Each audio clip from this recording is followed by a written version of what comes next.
Bonjour à tous, aujourd'hui je vous propose une nouvelle vidéo pour l'installation de qu'est-ce qu'on avait dit, de Docker sur notre environnement sur notre environnement Ubuntu que nous avons installé dernièrement. Donc je vais reprendre exactement où on en était, donc avec la finalisation de la mise à jour du système, voilà, qui s'est terminée correctement. Et donc hop, on va pouvoir installer Docker. Donc on va aller on va se rendre sur le site de Docker, je suppose. Si je fais Docker Ubuntu, voilà, installer Docker. Donc là on est sur le site officiel. Alors on dit qu'il y a des prérequis, donc il faut avoir un système 64 bits, donc tant mieux, on est bien avec un système 64 bits comme on a pu le constater la dernière fois. UNMR, générique, ok, update, ok, donc ça c'est fait. Donc là on nous demande d'ajouter les dépôts, théoriquement c'est pas obligatoire.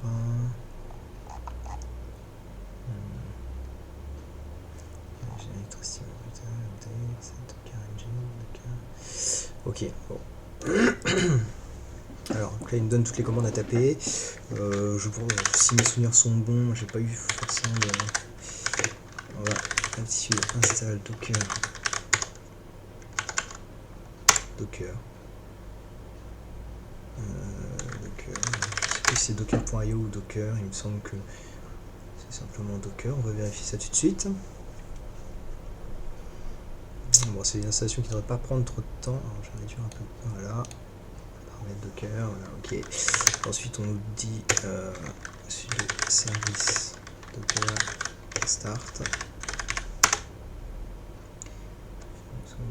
Docker service not found. D'accord, autant pour moi, ça doit être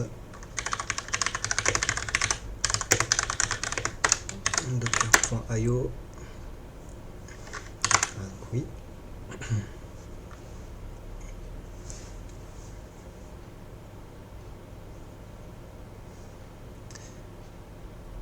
Donc là, encore une fois, ça devrait pas être trop long. Et on va essayer. Alors qu'est-ce qu'on va pouvoir installer comme premier conteneur? On va essayer Docker UI. Donc, Docker UI qui est une interface graphique une interface web pour gérer un petit peu les conteneurs que l'on a ainsi que les images sous Docker. Donc là c'est parfait, donc c'est hébergé sur GitHub. On va suivre un petit peu ce qu'ils nous disent. Quick start, voilà, run, machin. Ok, on va faire ça. Alors, on va vérifier que Docker, voilà, qui fonctionne correctement. Ah, c'est pas ce que je voulais faire, mais c'est pas grave. Donc là on nous indique le conteneur, l'identifiant du conteneur, l'image qui est utilisée, la commande qui est utilisée pour le lancement du conteneur, la date où ça a été créé, il me semble. Le statut du conteneur, les ports utilisés et le nom du conteneur. Donc là forcément il n'y a rien, on n'a pas de conteneur. Et on va en ajouter un tout de suite avec cette commande, donc quick start sur hop, là, copier, un petit coller et c'est parti. Donc là on nous indique, c'est normal, c'est parce que il faut que je me mette en route. Donc là il va aller télécharger, donc il a téléchargé toutes les sources du conteneur, enfin l'image du conteneur qu'il a buildé, qu'il a recréé. Donc là si on regarde ce qui tourne dans Docker, on voit qu'on a un nouveau conteneur avec ses identifiants qui utilise l'image UIFD /UI-for-docker qui a lancé la commande UI for Docker. Ça fait 10 secondes qu'elle est démarrée. Ça fait 10 secondes qu'elle a été créée, ça fait 10 secondes qu'elle est démarrée, et elle est sur le port, elle utilise le port 9000, et utilise cette image. Donc, sur le port 9000, en local, hop, on va aller vérifier tout de suite. Donc si je fais donc local host 9000, voilà, donc là on a bien notre interface Docker UI qui est lancée. et on voit que nous avons donc un seul conteneur qui tourne. Là ici, le network, alors effectivement, c'est vrai que j'avais pas pensé vérifier auparavant, mais l'interface a un petit peu changé, parce que j'ai utilisé une ancienne version. On a aussi la liste des images que l'on a. Après tout ça, je sais pas trop ce que c'est, donc network, j'imagine c'est pour linker, hein, c'est pour avoir accès à notre conteneur à partir de votre navigateur web ou de vos applications. Les volumes, donc les volumes qui sont créés pour le stockage de la data, et quelques infos. Donc il nous indique qu'on a un conteneur, une image, que l'option de débugage est désactivée, qu'il y a deux cœurs au processeur, effectivement, c'est la configuration de la machine virtuelle. On a 2 Go de RAM, c'est tout à fait ça. On est sur un système Ubuntu 16.04 avec une version de kernel Linux de 4.4. Ok, tout ça c'est des informations à la fois sur votre machine physique et sur les conteneurs ou les images que vous pouvez avoir. Ouais, dans le dashboard, on a une vision un peu plus globale des choses. Donc ce qu'on peut essayer de faire, alors c'est déjà on peut on va rester là-dessus. Donc ici dans le conteneur, vous voyez, on peut l'arrêter. Donc en le sélectionnant, action stop. Donc vous avez la possibilité de faire un kill qui va l'arrêter brusquement. Donc stop étant plus approprié, hein, si vous voulez pas créer de problèmes. Alors théoriquement, donc là il m'affiche plus rien parce que il indique pas qu'elle est arrêtée ou quoi que ce soit, parce que tout simplement ça utilise ces conteneurs qui est utilisé que je viens d'arrêter. Donc là forcément ça ne fonctionne plus, hein. Vous voyez bien que le localhost sur le port 9000 ne fonctionne pas, la connexion a échoué. Et effectivement si je fais un docker ps, on voit que je n'ai plus de conteneur de lancer, le conteneur a disparu. Donc ici on peut faire un docker ps-a, donc all, pour voir tous les conteneurs qu'il y a, arrêtés ou non. Et donc là on voit qu'il y a bien un conteneur qui est disponible, qui est éteint, hein. Et on va le redémarrer, donc docker start et E4. C'est son identifiant. Il faut taper au moins les deux premiers caractères. Ça suffit bien sûr si vous avez plusieurs conteneurs qui commencent par les deux mêmes caractères. Il vous demandera de taper plus de caractères. Et là si on vérifie les conteneurs qui sont lancés dans Docker, on voit bien que notre conteneur est à nouveau actif. Et si j'actualise donc cette page, je devrais retrouver voilà mon interface Docker UI. Donc ça c'est pour les bases de Docker. Donc là bon, c'est vraiment une utilisation basique avec donc une application déjà préconfigurée, prépackagée, avec un Dockerfile déjà constitué. Ce que je vous propose, c'est éventuellement d'installer autre chose pour l'avoir apparaître dans l'interface de Docker. Ce qu'on va faire, c'est qu'on va aller sur Docker Hub, donc c'est sur le même principe que GitHub. Je sais pas si alors pour ceux qui ne connaissent pas, c'est un genre enfin non, je vais pas rentrer dans les détails, mais un Docker Hub qui va regrouper plusieurs projets Docker préfaits, donc qui sont prêts à l'utilisation. Explore, voilà, par exemple on a un serveur Nginx, Redis, Busybox, Ubuntu, etc. Qu'est-ce qu'on peut... tu vois, on peut faire un WordPress.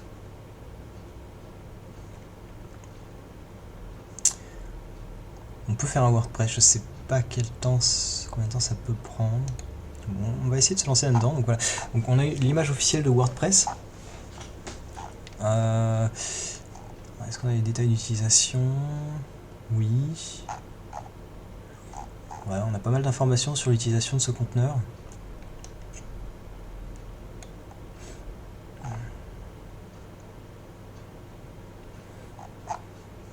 Qui n'embarque pas. Ah oui, d'accord. Donc là par contre, il embarque une base de données, mais dans deux conteneurs différents, si je ne me trompe pas. Est-ce qu'on se lance là-dedans? Oui, on peut se lancer là-dedans. Ou pas. C'est vrai que j'ai tendance à... j'ai tendance à pas... à pas utiliser de conteneur qui embarque déjà un gestionnaire de base de données, là, en l'occurrence MySQL, puisque j'ai tendance à utiliser ma base de données qui est déjà fonctionnelle. Là c'est vrai que par exemple ici on a un conteneur pour MySQL. On peut faire ça mais ça va pas être très parlant. Ouais, on va se lancer dans l'installation d'Nginx qui va être normalement plus concise. Nginx, voilà, on va faire ça. Donc là, on nous indique simplement, il y a juste cette commande là à taper pour créer notre conteneur. Bon, c'est dommage, on n'a pas accès au Dockerfile qui est créé derrière. Donc le Dockerfile qui permet en fait de générer l'image Docker et l'image qui nous permet de générer le conteneur. Ouais, on est parti. On va lancer donc cette commande. Comme ça, je vais pouvoir vous l'expliquer en même temps. Hop, je la copie.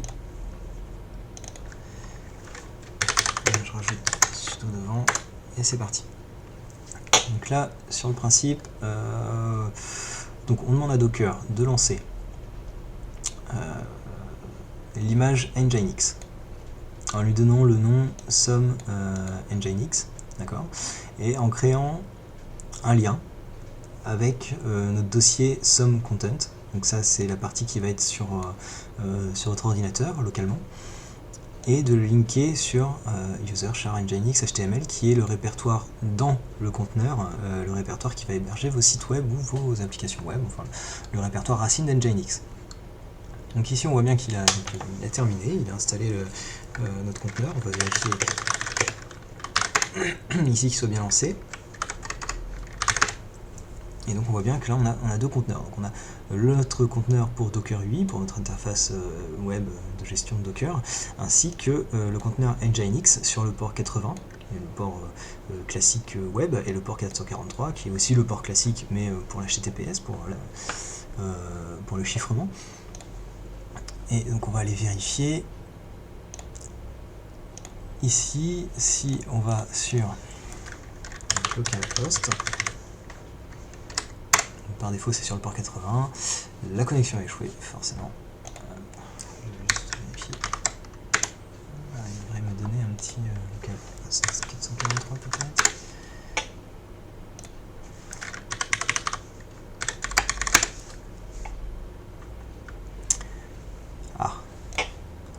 Ça, théoriquement, ça aurait dû fonctionner. Là, si je vais voir dans mon conteneur, je devrais en avoir deux. Voilà. Là, on a bien les deux qui s'affichent. Nginx, daemon off. Dans mes images, je devrais avoir les deux images. Ça, on est d'accord. Alors, je vais vérifier une nouvelle fois. Il est bien lancé. On va l'arrêter.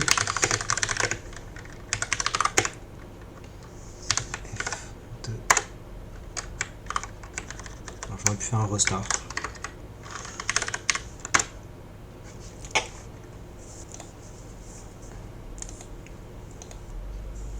C'est marrant ça.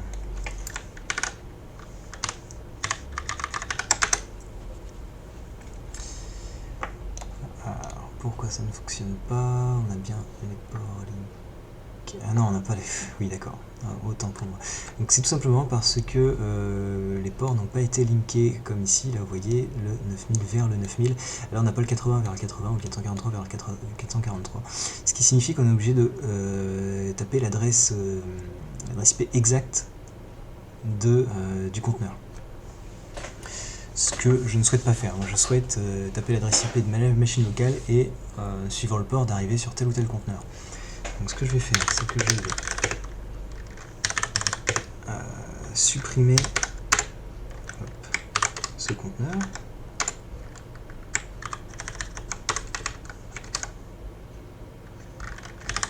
Avec la commande rm. Voilà, avec l'RPS all. Et là on voit bien qu'il n'y a plus rien. C'est vrai qu'on aurait pu le faire avec l'interface web. Et je vais donc rappeler la commande qu'on nous donnait sur leur site web, enfin sur le site de Docker Hub, en modifiant un petit peu. Donc là on voit qu'on lance en mode démon et on va ajouter -p pour les ports 80 vers le port 80 et -p 443 vers 443. Le conteneur est lancé, petite vérification. Là on a bien nos deux conteneurs, on voit bien ici 80 vers le port 80 et 443 vers le port 443. Si je retourne sur mon interface web et que j'actualise cette page, je devrais arriver voilà, sur Nginx. Formidable bien sûr, et il n'y a aucune donnée dans mon répertoire web. C'est pour ça qu'il nous indique qu'il n'y a rien. Ceci étant, notre serveur Nginx fonctionne correctement. Alors ce qui est intéressant aussi, effectivement on voit que j'ai linké le port 80 sur le port 80. On peut faire ça différemment. Alors cette fois-ci je vais le faire en passant par l'interface web Docker UI. Je vais arrêter mon conteneur, je vais le supprimer. Nginx. Remove. Conteneur removed, ok. On va faire un petit refresh normalement. Ah, il s'affiche encore, c'est pas normal. Alors, on va peut-être le stopper avant, c'est peut-être ça qui le... Voilà, ça devrait être bon. Et on va le relancer un peu différemment. Au lieu de lui demander de linker sur le port 80, je vais lui demander de linker sur le port 85, ce qui est une option vraiment que je trouve vraiment très intéressante. Alors là, il me dit que le conteneur existe déjà.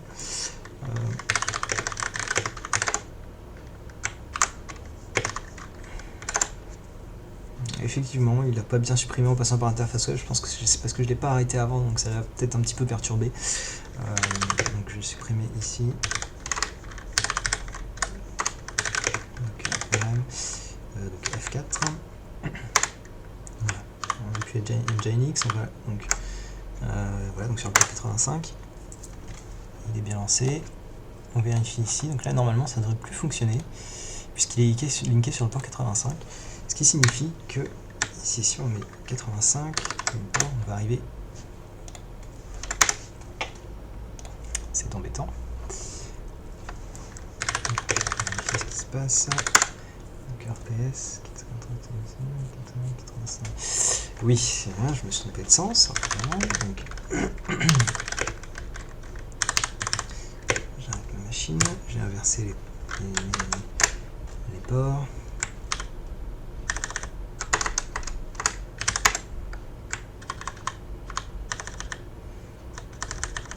Ici, alors à chaque fois, ce qui est après les deux points, c'est votre conteneur, ce qui est avant, c'est votre machine locale.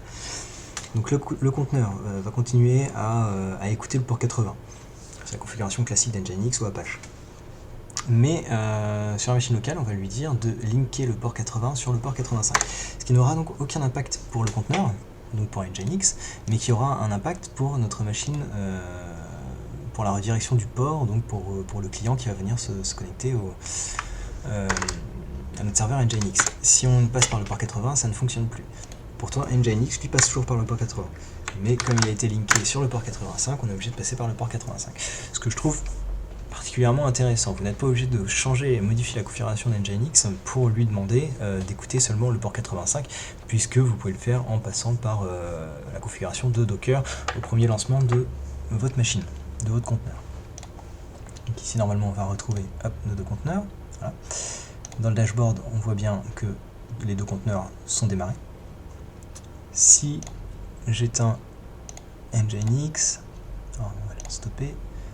Voilà, donc là il m'indique qu'il est stoppé, dashboard. Voilà, on voit bien qu'on a une machine, un conteneur qui est coupé, un conteneur qui fonctionne. Et voilà, on va faire un display all. C'est ce que j'aurais dû faire tout à l'heure, hein, puisque comme je l'ai arrêté, ça s'affichait plus. Donc pas eu de bug. L'erreur est humaine, comme la plupart du temps. Et donc là on voit bien que donc on a notre conteneur Nginx qui est coupé. On va le relancer à partir d'ici, start. Là. Voilà. J'ai pas refait le test, mais ça fonctionne. Alors, lorsqu'on a créé le conteneur, on a vu qu'on avait donc un lien entre deux répertoires, donc un répertoire local et un répertoire qui se trouve dans le conteneur. On va aller voir donc le répertoire some content qui se trouve à la racine. Alors, la racine, donc l'ordinateur, some, ici, content. On aurait pu tout à fait modifier ce répertoire là en mettant notre répertoire personnel ou n'importe quel répertoire, hein, ça n'aurait pas eu d'impact. Ici notre répertoire est vide. Ce répertoire est lié au répertoire du conteneur user char nginx html qui est, comme je vous le disais auparavant, le répertoire, la racine d'nginx. Donc ce que je vous propose de faire, c'est de créer un document. Je ne sais pas, je sais pas ce qu'il y a comme... on va utiliser un éditeur de texte le plus classique possible. On va créer un document HTML, par exemple. On va donner un titre, test, title, ok. Voilà. On va pas trop se prendre la tête. On va faire quand même les choses bien. H1, test.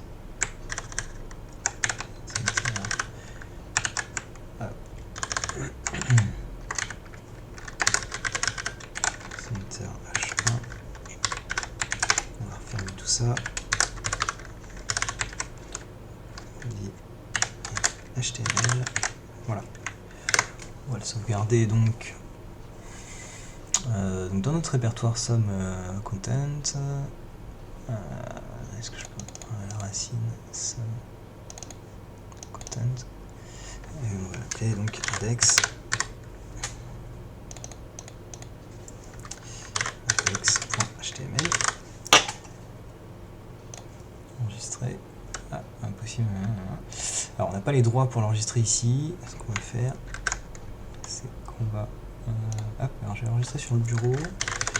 Index.html.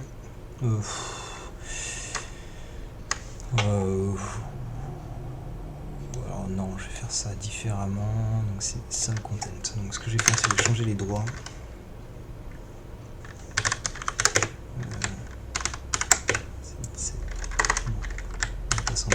C'est surtout à ne pas faire, parce que là vous avez les droits en lecture et écriture du dossier pour tout le monde. Des tests, sum content. Voilà. Donc là, normalement, si je reviens dedans, content, donc on a dit index.html. Enregistré, voilà. Donc en plus il a pris le format HTML, hein, comme center. Je sais pas pourquoi il me met pas en... Il dit pas center en tant que balise, c'est pas bien grave. On va retourner sur notre page web, on va actualiser tout ça, et là on a bien test. Donc on a bien notre page de test qui apparaît, la page qu'on vient de créer, en HTML. Et du coup, alors c'est ce qui signifie bien que ce dossier est linké avec celui-ci donc dans le conteneur en temps réel. Donc tout ce que vous faites comme modification dans ce dossier-là, sur votre machine locale, impactera votre conteneur et sera pris en compte sur le serveur Nginx. Bon, bien sûr, là on a installé un simple serveur Nginx qui ne contient pas d'autres packages tels que PHP ou autres, donc vous ne pouvez pas créer de page dynamique ou d'application dynamique web. Pour ce faire, il faudra créer vraiment un environnement, éventuellement un environnement de développement basé donc sur Nginx ou Apache et PHP ou d'autres services web. Je pense notamment à PHP MySQL pour faire le lien avec des bases de données potentielles. Et ça, je vous proposerai probablement une autre vidéo pour vous présenter la création d'un petit environnement de développement web à utiliser avec Docker. Voilà, donc pour ce qui est de Docker, je pense que bon, c'était une petite présentation, une petite prise en main. Alors je vous rappelle, pour ceux qui ne le savent pas, c'est vrai que j'aurais peut-être dû commencer par là, que Docker est une sorte de... Alors c'est pour faire de la virtualisation de services plutôt que de la virtualisation de machines. C'est-à-dire que là, par exemple, je tourne sur une machine virtuelle, puisque j'avais fait l'installation d'Ubuntu 16.04 sur une machine virtuelle. Cette machine virtuelle embarque donc un certain nombre de mémoires vives, un certain nombre de mémoires de stockage, une certaine performances que je lui ai données en fait à la création de cette machine virtuelle. L'avantage avec Docker, alors Docker est basé un petit peu sur le même principe, c'est-à-dire ça va virtualiser en l'occurrence des services. L'avantage c'est que ça ne virtualise que les services que l'on souhaite utiliser. En l'occurrence ici j'ai virtualisé pour faire tourner cette interface un petit serveur web que je ne sais d'ailleurs pas lequel est utilisé, mais voilà, on a un petit serveur web qui tourne avec l'application donc Docker UI et pour Nginx par exemple on a simplement virtualisé Nginx avec l'aide de dépôt ou de certains paquets obligatoires pour faire tourner ce service, mais le strict minimum, et il va utiliser les ressources dont il a besoin directement en les prenant sur votre ordinateur sans pour autant les allouer auparavant. Il va juste se servir voilà, ce qui nous donne de la virtualisation beaucoup plus fluide, beaucoup moins gourmande en ressources. C'est-à-dire qu'ici on peut créer une centaine de serveurs web sans problème. Ça va pas ralentir la machine ou quoi que ce soit, puisque ça va vraiment optimiser les performances dont il a besoin. Donc outil très intéressant, de plus en plus utilisé. Il a maintenant Docker a maintenant quelques années. C'était pas le premier à faire ça, mais c'est le premier à vraiment avoir démocratisé ce système de virtualisation de services. Donc si vous êtes fan de virtualisation, si vous aimez bien bidouiller ce genre de choses, je vous conseille vivement de vous y intéresser d'un peu plus près, et dans la prochaine vidéo je vous ferai l'installation d'un environnement de développement web basé sur Docker. Et je vous dis à bientôt pour cette prochaine vidéo. Salut à tous.